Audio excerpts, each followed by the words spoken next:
impregnate a dwarf if their stone skin eventually covers their hoo-ha and spooter spout. And as always, this lore is coming from the Maiden Manual, so let's jump into it. In my mangas where this lore takes place, dwarves are not your stereotypical 5'3" angry little puffballs. They were originally humans that were infected with a mysterious disease their parents had no clue what to do with, so they threw them all in a cave until one day, Anva, the mother of dwarves, came by, found them, took them in, found them a way to stay alive longer, and they became the mother of dwarves that would later lead on to the expansion of this new species. Because originally, kids would not even make it to the age of 7 before the stone skin originally took over and basically suffocated them to death, or they starved. Because it starts with the surface, and then once it covers head to toe in that stone skin, it starts to go into the muscles, paralyzing you, and eventually starts making it where you can't breathe and you cannot eat. During her journey, she would come across a magical plant, the bakbai. It would allow dwarves to live a much longer life,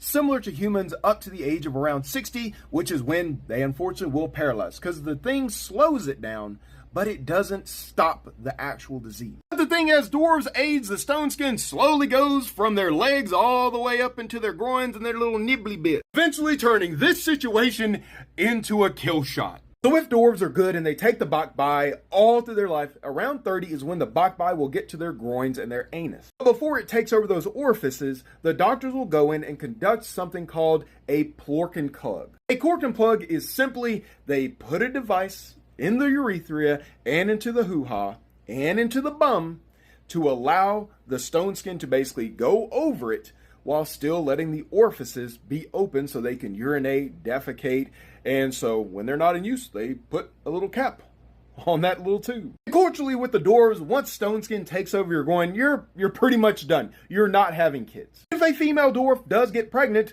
it's almost guaranteed to be a C-section. Or if it's too high risk, they'll terminate it. But yes, technically he can still squirt the white tadpoles, so he can still get other people pregnant, but as far as him sticking that stone into the hole of that cave after it's stoned over, that's not really a thing. Because at that point, it's a medical hazard. And it's not going to be pleasurable for anyone because stone skin does not allow them to feel pleasure. So a dwarf would have no real incentive to actually pursue intercourse at that point. So culturally for dwarves, if you're going to get pregnant, you're going to do it between 18 and probably 28, 29. And most dwarves end up becoming parents around the age of about 25, because from 18 to 24 is when they're expected to go out and party. They're expected to enjoy the world, feel the pleasures, because eventually they're not going to be able to have it at all. So for my Puritans out there, but what about the body count of the women? It is